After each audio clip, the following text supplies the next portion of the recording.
بعد فقط قال اللہ تبارک و تعالی فی محکم کتابہ المجید وفرقانہ الحمید وہو اصدق الصادقین وقولہ الحق الحق بالحق بسم اللہ الرحمن الرحیم الف لام میم ذالک الکتاب لا ریب فیہ ھدی للمتقین صلوات اللہم صل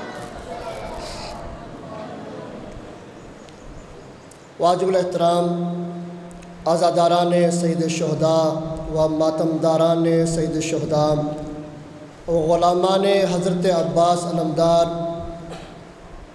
آپ کی خدمت میں یکم محرم سے اب تک کوشش کی کہ کربلا وجود میں کیوں آئی، یعنی کربلا سے غدیر تک ہمارا جو موضوع تھا اس میں کوشش کی گئی کہ کن کن وجوہات کی بنا پر یعنی کربلا برپا ہوئی۔ وقت کے دامن میں بالکل گنجائش نہیں ہے، آج 10 منٹ پھر اور لیٹ مجلس شروع ہو گئی تو بالکل اختصار وقت ہے، مختصر وقت ہے، اور آج تقریر بھی آخری ہے، تو سوچنا یہ پڑے گا کہ کربلا وجود میں کیوں آئی۔ ہم سے پوچھتے ہیں کہ ہمارے بچوں سے پوچھتے ہیں، یہ جو باتیں ہیں یہ بزرگوں کے لیے نہیں ہیں، یہ بچوں کے لیے ہے اور نوجوانوں کے لیے ہے۔ بزرگان تو خطباء کو سنتے، علماء کو سنتے ہیں، ان کے پاس تو پہلے باتیں موجود ہیں، تو ہمارے بچوں سے پوچھتے ہیں کہ آپ ماتم کیوں کرتے ہیں۔ جاتے جاتے راستے میں پوچھیں کہ آپ ماتم کیوں کرتے ہیں، کم از کم ہمارے پاس جواب ہونا چاہیے۔ اگر جواب نہ ہو تو وہ سر چھپانے کے لیے جگہ ڈھونڈے گا، اگر جواب ہو تو وہ سینہ تان کے جواب دے گا۔ تو جواب کیا دیتے؟ ہمارے بچوں کو سکھایا گیا، کہتے کہ تم ماتم کیوں کرتے ہو؟ تو ہم کہتے کہ مولا حسین پر ظلم ہوا تھا۔ کیا ظلم کیوں ہوا تھا؟ مولا حسین کربلا گئے کیوں تھے؟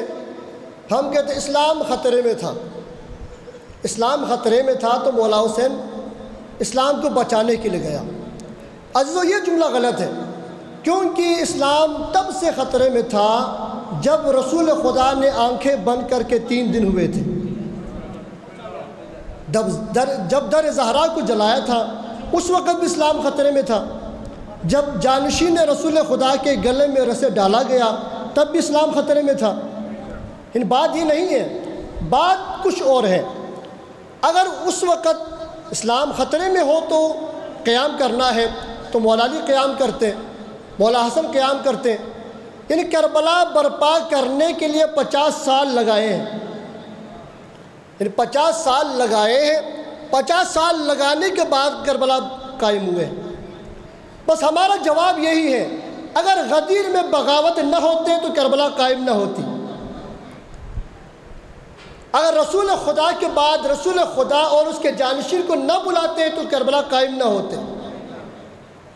تم نے بغاوت شروع کی، کربلا قائم ہوئی، اب قیامت تک حسین کے عزادار ماتم کر کے احتجاج کر کے بتا دیں گے، یاد رکھو ہم اس حسین کا ماتم کر رہا ہے، اس حسین کے حق میں ہم ہیں، اس یزید کے حق میں نہیں ہیں جس نے ظلم کیا، وہ سراپائے ظلم ہے۔ اور حسین ابن علی کے ساتھ ماتم کر کے ہم بتاتے ہیں ہم حسینی ہیں، ہم یزیدی نہیں ہیں۔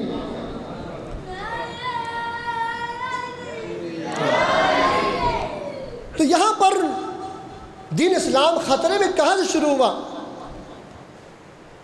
جب حاکم شام نے حکومت سنبھال لی، اس نے سب سے پہلا کام یہ کیا، حج کو خاموش کیا۔ اللہ کے نبی کے ایک صحابی ہیں، اس کے نام عباس ہے، جب یہ حج کے لیے جانا چاہا، آنکھوں سے نابینا تھا، اس نے اپنے شاگرد سے کہا، نواسوں سے کہا بتا بچوں مہینہ کون سا ہے؟ تو کہا کہ استاد محترم مہینہ ماہ ذی الحج کا۔ کہا کہ ماہ ذی الحج کا مہینہ ہے، اب مہربانی کرو مجھے مکہ تک پہنچاؤ۔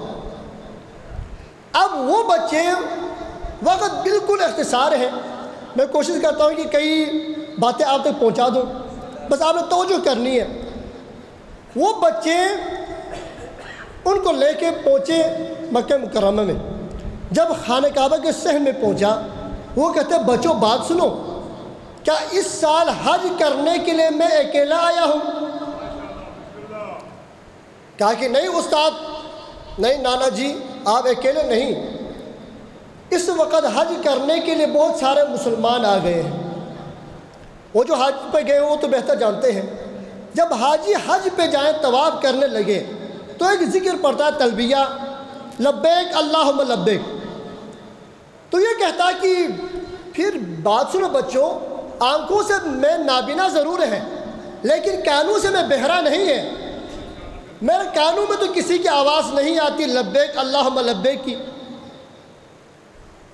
تو ایک شاگرد نے منہ پہ ہاتھ رکھا، کونے میں لے جا کہا کہ خبردار یہاں پر پابندی لگائی ہے، کہا کہ جس نے حج کرنا ہے چپ چاپ حج کرو، لبیک اللہم لبیک کی صدا بلند نہ کرے.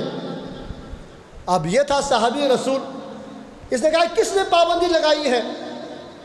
کہا حاکم شام نے. اسی وقت اس نے دونوں ہاتھوں کو بلند کر کے کہا لبیک اللہم لبیک. جب اس نے کہا لبیک اللہم لبیک تو باقی سارے حاجیوں نے کہا ایک دوسرے کو کوہنی مار کہا کہ یہ صحابی رسول ہے، جب یہ اس کی عزت نہیں کرتا ہم کیوں کریں؟ جب یہ ان کی نہیں مانتے تو ہم کیوں مانیں؟ اب سب نے کہا لبیک اللہم لبیک. یعنی پورا مکہ لبیک اللہم لبیک کی صدا میں گونجنے لگے. یہ پہلا کام کیا اس نے. اب دوسرا کام، ایک صحابی رسول ہیں ابو ایوب انصاری. یہ دو صحابی جن کا میں نام لے رہا ہوں یہ متفقہ صحابی ہے، تمام مسلمانوں کو صحابی مانتے ہیں. اور یہ جو صحابی ایوب ابو انصاری یہ کون سا صحابی ہے؟ یہ عظمت والا صحابی ہے، یہ کرامت والا صحابی ہے. بھئی عظمت والا صحابی کیوں ہے؟ کرامت والا صحابی کیوں ہے؟ پوچھے بھئی یہ عظمت والا کیوں ہے؟ کہتا جس گھر میں یہ آ جائیں اس گھر میں برکت آئے گی، جہاں پہ یہ ہوگا وہاں پہ نحوست نہیں آئے گی، برکت آئے گی. کہا کیوں برکت آئے گی؟ کہا اس لیے کہ جب اللہ کے نبی نے ہجرت کیے تھے اللہ کے نبی کی اونٹنی ان کے دروازے پہ بیٹھ گئی تھی. بس جب اونٹنی بیٹھ گئی تھی تو اس اونٹنی نے بتا دیا، ناقے نے بتا دیا یہ جو ایوب انصاری ہے یہ بابرکت شخص ہے، یہ عظمت والا ہے. کیوں عظمت والا ہے؟ کیونکہ اس کے دروازے پر رسول خدا کے ناقہ بیٹھ گئے. ارے دنیا والوں سنو غور سے، یہ اس لیے عظمت والا ہے، اس کے دروازے پہ رسول کا ناقہ بیٹھ گیا. تو خود سوچو جس کے لیے رسول خود ناقہ بنے. اب یہ تیرے نزدیک عظمت والا ہے تو جس کے لیے رسول خود ناقہ بنے وہ کتنا عظمت والا ہوگا. اب تاریخ میں ہے کہ اللہ کے نبی نے عید کے دن اپنے نواسوں کے لیے خود ناقہ بنے. ایک زلف بڑے نواسے کو دیے، دوسرا زلف چھوٹے نواسے کو دیے. کہا کہ میرے بچوں جہاں دل چاہتا ہے موڑتے جانا. اب اسی میں اتنے میں کوئی آ گیا، سمجھنے والے سمجھے، نام میں نہیں بتا سکتا. کوئی آ گیا، اس نے کہا کہ یا رسول اللہ. پہلے دیکھا نواسوں کو، پھر رسول کو دیکھا، کہا یا رسول اللہ کیا بات ہے، سبحان اللہ. کیا ہوا؟ ماشاءاللہ سواری کتنی عظمت والی ہے. تو کہا تو صرف سواری کو نہ دیکھے سواروں کو دیکھے، بڑے عظمت والے ہیں.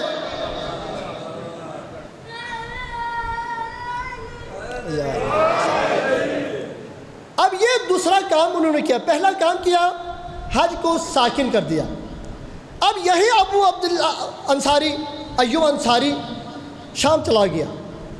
جب شام کے سرحد پہ پہنچا تو اس نے دیکھا کہ 7 یا 10 اونٹ ہیں اور 100 حافظ حفاظت کرنے والے ہیں. اب اس نے پوچھا کہ بھئی جا کے دیکھو 100 افراد ہیں حفاظت کرنے والے، اونٹ 9 7 یا 10 ہیں، جا دیکھو کیا بات ہے. جب انہوں نے جا کے دیکھا تو تمام کے تمام اونٹ خالی ہیں، ان کے ذہن پر کچھ نہیں ہے. انہوں نے پوچھا کہ بھئی تم لوگ اونٹیں تو کم ہیں، تم 100 افراد کیا کر رہے ہو؟ کہا کہ ہم ان کی حفاظت کے لیے ہم کھڑے ہیں۔ اب یہ واپس آئے، کہا کہ اے رسول خدا کے صحابی، ہم نے پوچھا ان سے، سارے اونٹ زین سے خالی ہیں، کوئی سامان ان کے پر نہیں ہے، اونٹ ہے 10 اور حفاظت کرنے والے 100۔ کہتا ہے کہ میں خود جا کے معلوم کرتا ہوں، اب خود چل کے آئے۔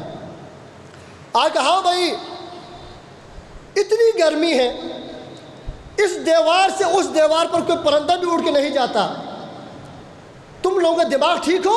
کہا کیا بات ہے؟ کہا یہاں پہ 7 یا 10 اونٹ ہیں، ان کی حفاظت کے لیے تم کھڑے ہو، ان کے اوپر کچھ مال نہیں ہے۔ تو کہنے لگے تو ہے کون؟ صحابی رسول۔ کہا اے صحابی رسول، ان کے زین پر تو کچھ نہیں ہے، لیکن جس رنگ کا اونٹ ہے اسی رنگ کا مشکیزہ ہے، اور مشکیزے کے اندر شراب سے بھرا ہوا ہے۔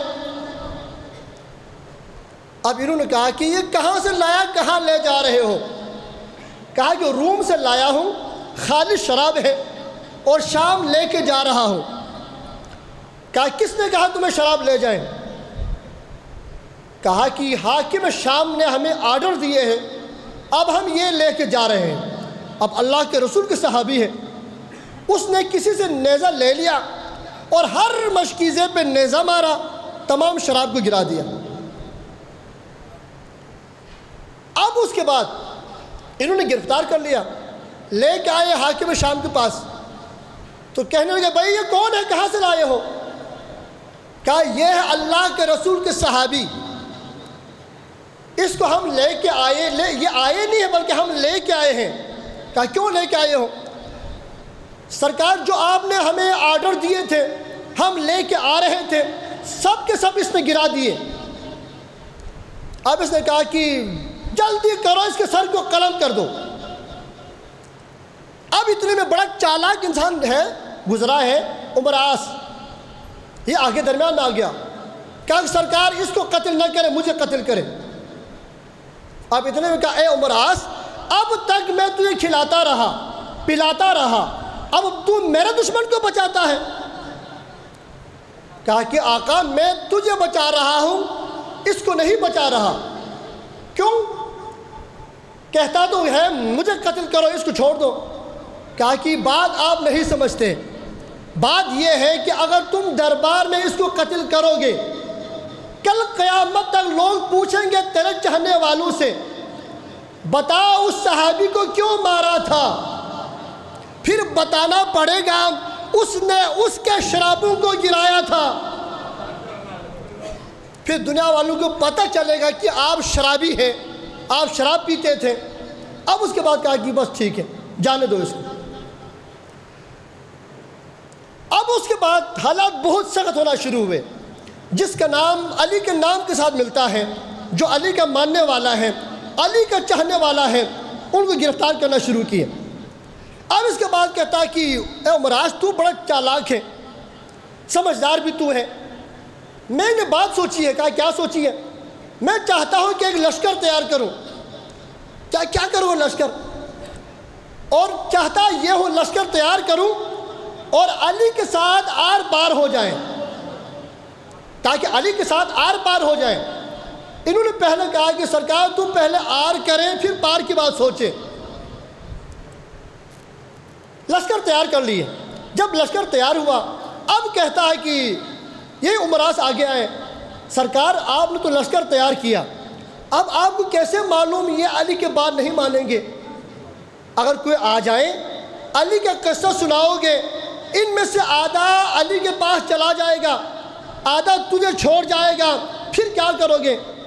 تو کہنے لگے یاد رکھو میں نے ان کو حرام مال کھلایا ہے، حرام مال کھلایا ہے، جس نے حرام مال کھایا ہے وہ علی کے پاس جا نہیں سکتا، یعنی جو حرام مال کھائے وہ علی کے پاس جا نہیں سکتا۔ میں کہوں گا تو نے صرف اتنا سمجھا ہے جس نے حرام مال کھایا ہے، جو حرامی ہوگا، یعنی نمک حرام ہوگا، وہ علی کے پاس نہیں جا سکتے۔ یاد رکھو جو نطفہ حرام ہوگا وہ بھی علی کے پاس نہیں جا سکتا۔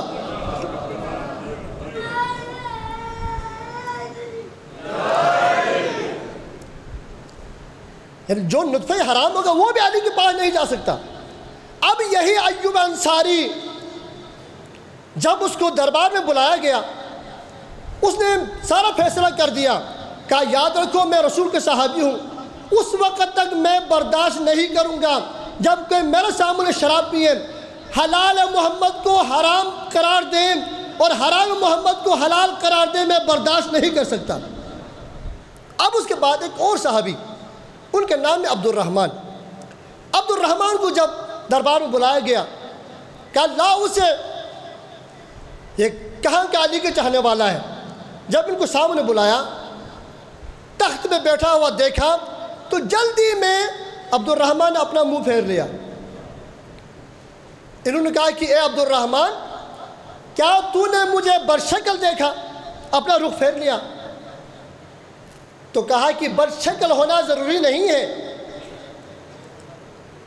برشکل ہونا ضروری نہیں ہے، بلکہ تمہاری تو نیتیں ٹھیک نہیں ہیں۔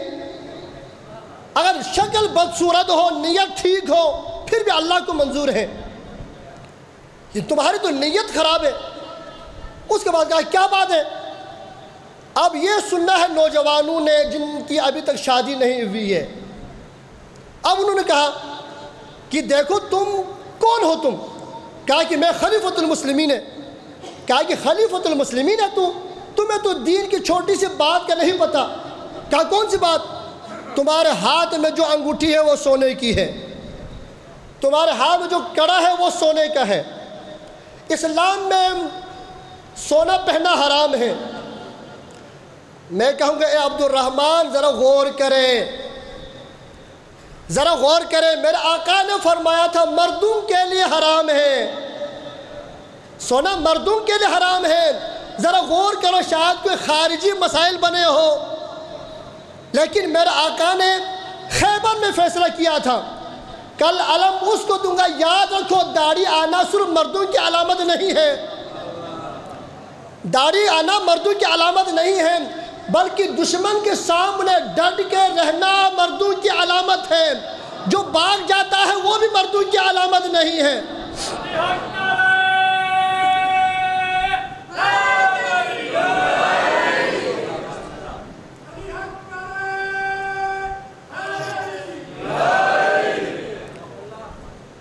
اب اس کے بعد دیکھا کہ بیٹھا کہاں پر ہے۔ اب یہ شریعت کی بات ہے، یہ جو انگوٹھی پہننا یہ مرد کے لیے حرام ہے، چاہے ایک سیکنڈ کے لیے پہنے تب بھی حرام ہے، یہ مرنے کے بعد مردوں کا زیور ہے آگے جا کے، لیکن دنیا میں مردوں کے لیے حرام ہے۔ اب ہمارے معاشرے میں کہتے ہیں مولانا صاحب کیا کریں، جب شادی ہوتی ہے نا ساسو اماں لا کے انگوٹھی پہنا لیتے ہیں۔ کہا کہ میرے بھائی اگر وہ لا کے دیں تو کہتے ہیں ادھر رکھیں، یعنی ساس کا چہرہ دیکھ کے نہ پہنے، کیونکہ ساس نے تیری قبر میں نہیں آنا، یعنی قبر وہ جگہ ہے جہاں ساس بھی نہیں آئے گی، وہاں پر تیری ساس کیا کرے گی؟ کہا یاد رکھو یہ مردوں پر حرام ہے، چاہے کڑے کی صورت ہو چاہے انگوٹھی کی صورت میں ہو۔ اب اس کے بعد دیکھا عبد الرحمن نے، وہ بیٹھا ہے ایک چٹائی پر، اور وہ چٹائی کس کے ہے؟ درندے کی کھال ہے۔ اب اس نے کہا کہ میرے آقا نے یہ بھی فرمایا تھا درندے کی کھال پر بیٹھنا اشد مکروہ ہے، اور تم بیٹھے ہو درندے کی کھال پر۔ میں کہوں گا اے عبد الرحمن غور کرو، جو رسول کا مقابلہ کرے، جو علی کا مقابلہ کرے، وہ درندے ہی ہوتے ہیں۔ اگر وہ انسان ہوتا تو نہ رسول کا مقابلہ کرتا نہ علی کا مقابلہ کرتا۔ اب اس کے بعد جب یہ چلا گیا دنیا سے اور اس کا بیٹا تخت نشین ہوئے، تو اس نے پہلا کام کیا کیا؟ اس نے پہلا کام کیا، آقا حسنی کہتے ہیں کہ یہ باپ سے 2 قدم آگے تھا، اس نے پہلا کام کیا کہ اللہ کے گھر میں بیٹھ کر شراب پیا۔ آپ دیکھیں ایسے کربلا قائم نہیں ہوئے، یہ سارے نظاموں کو آپ دیکھیں، بہت ساری باتیں ہیں لیکن وقت اختصار ہے، وقت بہت کم ہے، وقت کے دامن میں بالکل جگہ نہیں ہے۔ تو یہ ساری چیزوں کو دیکھ کر آپ اور میرے مولا نے اب پھر وہاں پہ یہ لکھا تھا کہ اب میرا بیٹا میرے بعد تو نے بیعت لینی ہے۔ کہا کس سے؟ سب سے پہلے حسین ابن علی سے، اور اس کے بعد عبد الرحمن سے، اس کے بعد عبداللہ بن عمر سے۔ اب تاریخ میں ہے جو عبد الرحمن تھا وہ پہاڑی پہ بھاگ گیا، پتہ نہیں چلا کہاں چلا گیا، لیکن جو عبداللہ تھا اس نے یزید کی بیعت کر لی، اور اگر ڈٹ کر رہا ہے تو زہرا کے لال، اور زہرا کے لال نے فرمایا مثلی لا یبایع مثل یزید، مجھ جیسا یزید جیسے کی بیعت نہیں کر سکتا۔ میں کون؟ میرا تعلق اس گھرانے سے ہے جہاں پہ وحی کا نزول ہوتا ہے، میرا تعلق اس گھرانے سے ہے جہاں پہ قرآن کا نزول ہوا، اور یاد رکھو یزید کا تعلق اس گھرانے سے ہے جو فسق و فجور کرتا ہے، اور یزید کے پاس ایک بندر تھا، بندر، اور وہ جب بھی کوئی بات کرنی ہو، کسی کی میٹنگ بلانی ہو تو بندر سے پوچھتا تھا، بندر سر ہلائے کہتا کہ میں اس کی بات مانوں گا، کام کر لے۔ تو جو بندروں کی باتوں پہ عمل کرے وہ اسلام کا سربراہ کیسے ہو سکتا ہے؟ مولانا نے فرمایا کہ مثلی لا یبایع مثل یزید، مجھ جیسا یزید جیسے کہ بیعت نہیں کر سکتا۔ آج پوری دنیا میں عزاداری ہو رہی ہے، پوری دنیا میں ماتمداری ہو رہی ہے۔ حسین کے چاہنے والے ہر جگہ پہ ماتم کر کر کے دنیا والوں کو بتا رہے ہیں کہ دنیا والوں یاد رکھو، ہم مر جائیں گے، ہم کٹ جائیں گے، لیکن عزاداری پہ سمجھوتا نہیں ہو سکتا۔ کیوں؟ اس لیے کہ حسین نے بتایا حسینیوں کو، اے حسین کے چاہنے والوں یاد رکھو، جو یزید کا مقصد تھا اس کو بھی سنو، اور جو میرا مقصد ہے اسے بھی سنو۔ پرسوں ابھی خدمت میں بیان کیا، یزید کہتا تھا کہ کوئی ماں ماں نہیں ہے، کوئی بہن بہن نہیں ہے، ہر کوئی عورت زاد ہے، لیکن میرا مولانا فرمایا یاد رکھو، ماں ماں ہے، قیامت تک ماں رہے گی، بہن بہن ہے، قیامت تک بہن رہے گی۔